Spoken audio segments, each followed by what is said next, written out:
en la efeméride del Instituto de Filosofía, la desintoxicación de Marx, la figura de Marx significa mucho en su historia. Las decisiones que al respecto se tomaron con Marx. Porque el cambio de pensamiento y apertura del pensamiento de Goley. No se escucha, Julio. ¿Se escucha? ¿Se escucha? Sí, yo estoy escuchando bien. Sí, se escucha. Más breve, para la participación a otro, Julio. Es el sedimento intelectual que de base siempre estuvo oxigenando el pensamiento de Goley. Goley jamás dejó la literatura, jamás cerró la puerta a los otros niveles del saber o del pensamiento humano. Jamás. Y esto siempre estuvo ahí. No se dejó atrapar.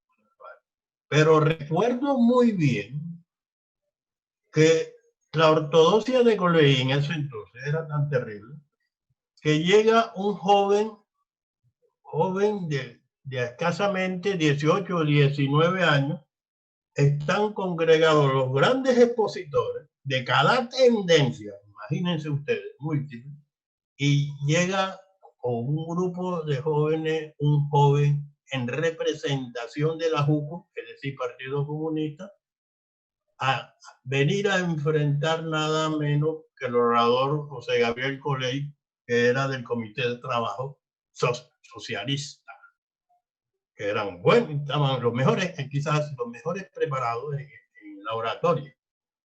No puedo decir que no, realmente eran los capitanes de ellos, que era el Ejército de Liberación Nacional, que también hacía presencia allí, que eran lectores, óigase bien, de Hegel. Estos revolucionarios eran lectores de Hegel, y esto tiene mucha significación en lo que estamos conversando. Entonces, cuando Goley, ese jovencito, lo ponen como orador a enfrentar a un orador como él, de tanta cancha en ese momento, Goley dice, pues, a falta de gallo me trae un pollito a mí. Hace la burla contra José Antequera. Luego, mucho más años, Goley reconoce lo que había hecho. No se lucía ni se orgullecía, sino que reconocía los méritos y los abismos que generaba, los abismos, las trizas que hacía la ortodoxia, lo grave de la ortodoxia marxista. Todos creían tener la verdad. Entonces, para comenzar los estudios, ¿qué hacer con la filosofía en la universidad? Entro a dar. Yo, claro, no iba a tratar de enseñar a Marx. No iba a tratar, sino a desintoxicar de marxismo ortodoxo, ignorante, estúpido, áspero y tendencioso siempre, de egos. ¿Cómo hacer? Y comienzo a dictar a Platón, Aristóteles. Dirigentes helenos me habían solicitado conferencias de Husserl, Hegel y Platón en sus clases. Julio, más breve, ya necesitamos el tiempo también, por favor. Rogamos que concluya. Entonces, rápidamente, esa relación que hay cuando Goley se va a enfrentar en el infierno, ya leyendo con su literatura directamente a Platón y a Hegel, que no se hacía en la universidad. El enfrentamiento que llevo a cabo con estos grupúsculos, era demostrarle que para poder entender a Marx, primero había que entender la lógica de Hegel. Cuando estos intentaban hacer esto, tenían que ir a Platón. Y antes de Platón tenían que ir a Kant. Comenzó a flaquear el pensamiento. Pero mientras hacía yo esta labor en la universidad, Goley se fue, no a estudiar por correspondencia, maestría en filosofía, sino a meterse al infierno de una universidad de más de 500 años, donde estaban los verdaderos estudiosos del antiquismo, pero es parecido de pensamiento, se fue a hacer la maestría en la Santo Tomás. Ya con esto comienza el cambio que permitió de alguna otra manera, sí, permitió de alguna manera la posibilidad de crear filosofía y después una facultad de filosofía. De otra manera, con esa ortodoxia hubiese sido imposible. No puedo ya. Lucho. Continúen. Bueno, le voy a agradecer a los expositores que sean lo más breve posible porque no venimos a dictar otra conferencia, sino a dialogar. Eso es el conversatorio. No más.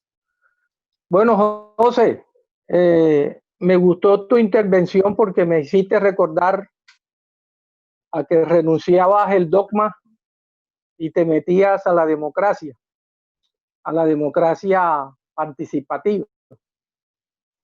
Hay especie también de una conversión. La democracia también es una religión. Todo el mundo pelea por ella. Pero lo que quisiera decirte es que no sabe la gente, y como estamos en confesiones, lo quiero decir. José Coley me secuestró. Me fue a buscar a Bogotá. Llegó a mi casa y le di una botella de whisky para que se la tomara él solo y me echara el cuento. Había un concurso de historia de la filosofía y el programa estaban haciendo, ya estaba funcionando o iba a funcionar, y me fue a buscar y me trajo. Yo dejé mujer, hijo, biblioteca, dejé todo por venirme acá hace 23 años prácticamente. Entonces, lo primero que me dijo fue, bueno, hay que hacer el conversatorio. Julio estaba en la dirección, me deja la dirección del Instituto de Filosofía, ya montado por Julio y por Coley, y yo lo único que le dije es, si queremos acabar con el dogma pseudo marxista que hay aquí en esta universidad, tenemos que hacer seminarios de Marx. Entonces hicimos no seminarios, sino cátedra de Marx. Un año de Marx. Allí todo el conversatorio y toda la cátedra durante todo el año fue Marx. Hay un texto por ahí que se llama Marx vivo que nunca. Lo pueden consultar. ¿Para qué? Para acabar con el dogma, porque sabíamos que a Marx no lo estudiaban. Ni siquiera los que militaban en las diferentes tendencias, inclusive militares.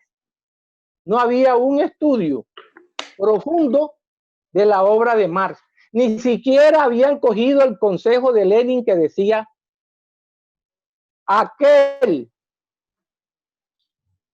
marxista, de verdad que fuera marxista, si quiere ser marxista, tiene que haber estudiado la lógica de Hegel, como lo hizo Lenin. Ese era el consejo de Lenin.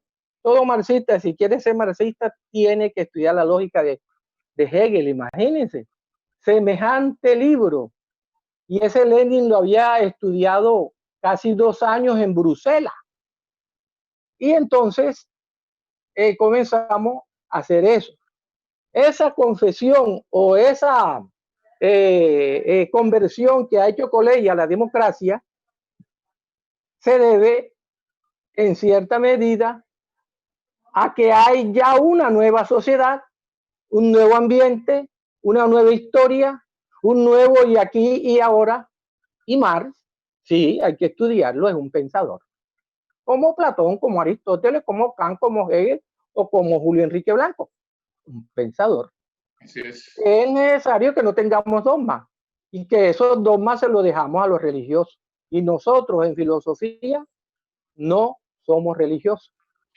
Por eso es necesario que la filosofía, como diría Coley en las épocas